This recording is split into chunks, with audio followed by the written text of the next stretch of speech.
Back for another book review, and I'm going to do this one. And this book I'm going to be reviewing for you guys today is called Bill Pete book entitled The Caboose Who Got Loose. I remember this book from way back in the day. Anyways, here we go. I know this is requested by me to be read by Dharma and Greg's Mimi Kennedy. Mimi Kennedy. Oh, that's the one that played Abby. And I'm going to be reading it for you guys as I take you down my memory journey. Ready? Shall we get started? We shall indeed. Caboose Who Got Loose. When Katie Caboose rambled down the train tracks, the engines were steamers with puffing smokestacks. She was a caboose who disliked being last, with an endless black cloud of smoke rolling past. "It's not only too smoky," the caboose would complain. "There's the jerks and the jolts of this noisy freight train." The engine up front always wore a big smile as he lumbered along for mile after mile. He was proud of his being so powerful and strong that he could haul a freight train 100 cars long. So on he went chugging, no worry or care, leaving Katie Caboose in dark clouds of despair. Katie had little hope she would ever get loose or ever be anything but a caboose. "I can wish," sighed poor Katie. "What else can I do?" "If you wish hard enough, then your wish might come true." Often Katie would wish that she someday could be something quiet and simple like a lovely elm tree, or a ramshackle barn all alone on a hill, where the noisiest thing was a squeaky windmill. "It might become lonely," she thought, "way out there, but at least there's a view with a lot of fresh air." Whenever she passed through a small country town, Katie wished she could stop and just settle down, and be one of the houses who sat in a row on a tree-shaded street and have no place to go. "It's so restful," thought Katie, "where one can relax," as she hurried and scurried on down the train tracks.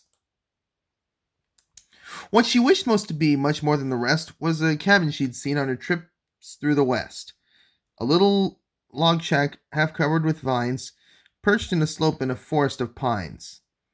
How perfect, thought Katie as she hurried on by it, to live there in the trees where it is peaceful and quiet. But all the caboose could look forward to was a deep rocky canyon the train traveled through, where huge boulders leaned way over the tracks and towering top heavy gigantic stacks. "What is holding them up?" frightened Katie would wonder, as the earth-shaking train went rumbling right under. If one should come loose and fall down upon her, it would squash Katie flat and then she'd be a goner. If she didn't get squashed, there was more to be dreaded up the winding steep grades where the engine was headed. High up in the mountains were terrible ledges, where the track ran along only feet from the edges. The view was breathtaking, but after one look, it was so upsetting she shivered and shook. If she slipped off the track, then down she would go, to be squashed into bits on the rocks far below. Then poor Katie received even more of a fright from a smoke-blackened tunnel as dark as the night. As she crept through the tunnel with a horrible thought that far back in the darkness she'd suddenly be caught by caboose-eating monsters who lurked all about. They would gobble her up before she got out. Her trips always ended near a city somewhere, way out in a freight yard with smoke clouding the air, where a turmoil of trains made a great noisy rumble on crisscrossing tracks and impossible jumble.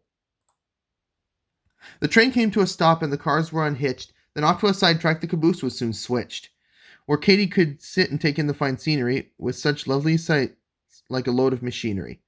Coal cars and flat cars, lumber stacked on their backs, squealing loads of pigs with snouts poking through cracks. They always left Katie in the midst of it all, where the engine received a complete overhaul. The huge engine at last had run down from the strain, from the 10,000 miles he had hauled the long train. Back in the roundhouse, men swarmed all about, to check over and under him, inside and out, replacing old piston bolts that were missing, patching leaks in the boiler that made a loud hissing, cleaning rust from his piping that ran everywhere, checking steam valves and pumps in great need of repair. As Katie sat there through one long dreary night, staring up at the smoke at a red signal light, A small house appeared in the sky like a ghost. A stack of the switchman perched high on a post. "I'd love to be you," said the shack very gladly.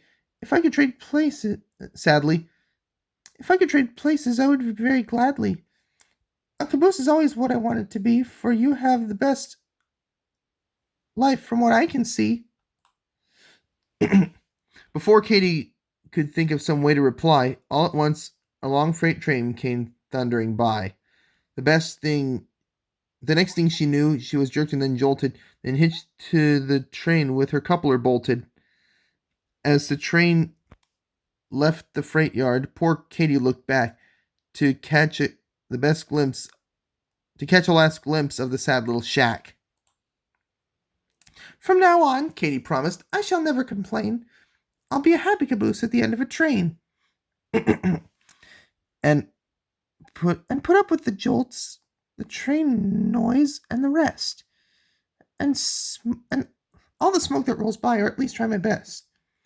With her new point of view, she enjoyed the long ride. It was fun on a trip to the broad countryside.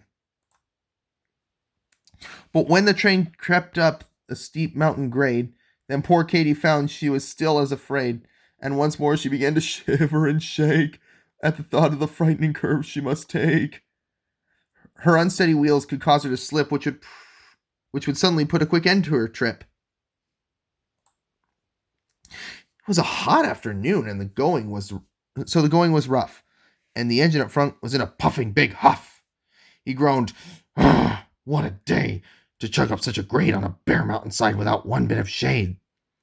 When he came steaming over the very last hump, he lunged with a fury that made the cars jump all the way back to Katie, who got such a jolt and snapped off a rusty old coupling bolt.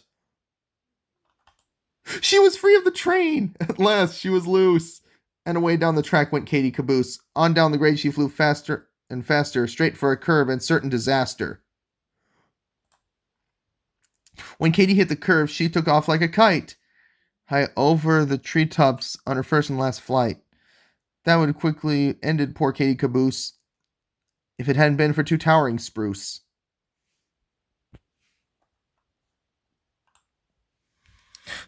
The caboose became caught in a very tight squeeze between the tall trunks of two evergreen trees. At first she could hardly believe her good luck. What a wonderful place it was to be stuck. She thought sure she was dreaming. It couldn't be true. Here she was in the treetops with a beautiful view. "It's so perfect," sighed Katie. "Yet I'm really not free. I know sooner or later they'll come after me." And then, sure enough, up the mountains that night came a train with a crane and a powerful light. "She could have gone leaping off here," came a shout.